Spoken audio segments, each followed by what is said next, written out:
Hey there, so despite a fail on the first Hidden Springs that I did, this is Freaky Deaky Dutch. Freaky Deaky Dutch. This is 5, yeah, sounds about right. Sour ale with cranberry, chipotle maple. How about no? They got the Green Bay Packers. Is that Green Bay Packers? No.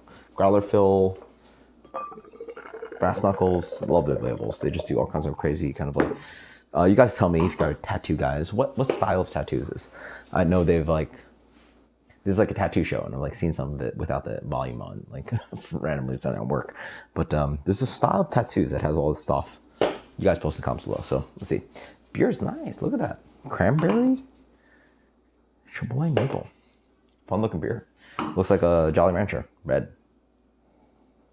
Mostly sour ale. What do I mean by that? It has a little bit of cranberry sweetness to it and tartness, but it's mostly just that kind of like light wheat body. What these Berliners are rocking. It depends on the beer, but like 25 to 50% of like unmalted wheat, right? You're trying to make a Berliner, so you get that aroma of like the light, just like non-malt character of the beer. Oh, we almost got a guy. Jeez, I don't know why I have mosquitoes in here. Sorry. Florida, right?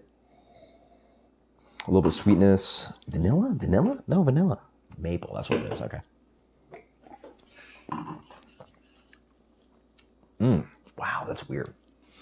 Oh, I didn't smell any of this stuff. That is so strange. Okay, man, give me a second. Sorry, Mila's asking me for something.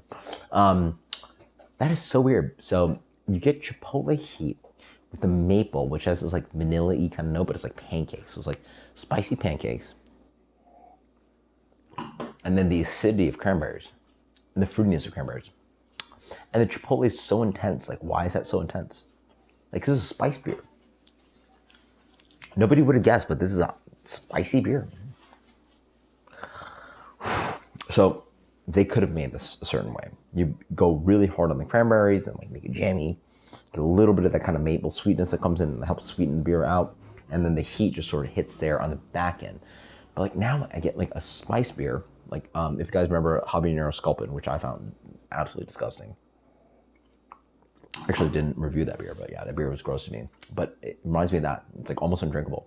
But that beer is way spicier, so like definitely undrinkable. But it's like spicy, tart, and then has a like a maple, like but not maple sweetness, like a maple flavor to it. And I'm all about weird stuff. I'm all about like culinary, like blah blah, like love that stuff. And I mean, how about this? If I didn't know the ingredients, I would be like, oh, that's interesting. So I give it credit for that. But knowing the ingredients, you sort of get picky and like trying to like, again, I'm trying to be more objective, you know, knowing what it is, blah, blah.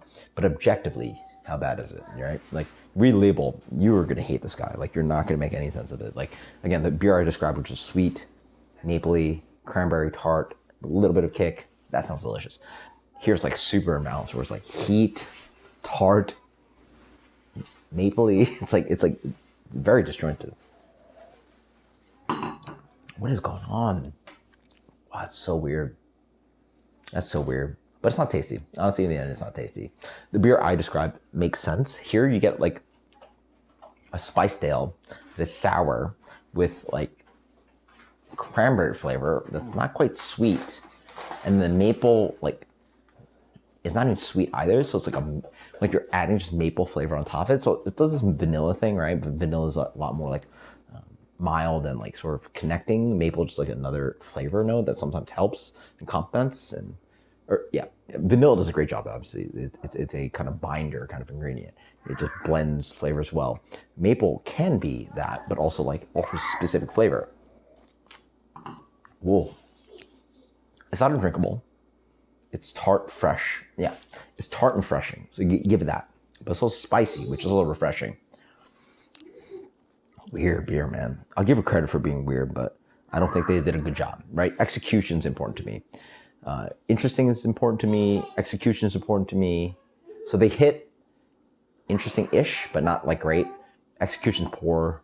So utility, whatever. I don't think you utilize this beer very well. It gets a weird beer. I guess see something on this. As you drink it more, it's more cranberry juice. It honestly drinks a little bit like cranberry juice because like the beer's so acidic, and some weird flavors in it too. I give a lot of credit to weird flavors. Again, not like interesting. As it warms up, it gets better, honestly.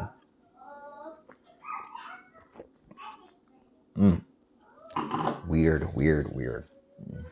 82. Freaky Deaky Dutch. Beer makes no sense to me, but it's like spicy cranberry juice. And as I drink it more, it's more spicy, more cranberry juice, and less of the maple. You get accommodated to the maple and spicy cranberry juice. If that makes sense to you, enjoy it, go ahead, but I don't like this guy. But no, yeah. It's interesting. I don't like it. It is what it is. Later.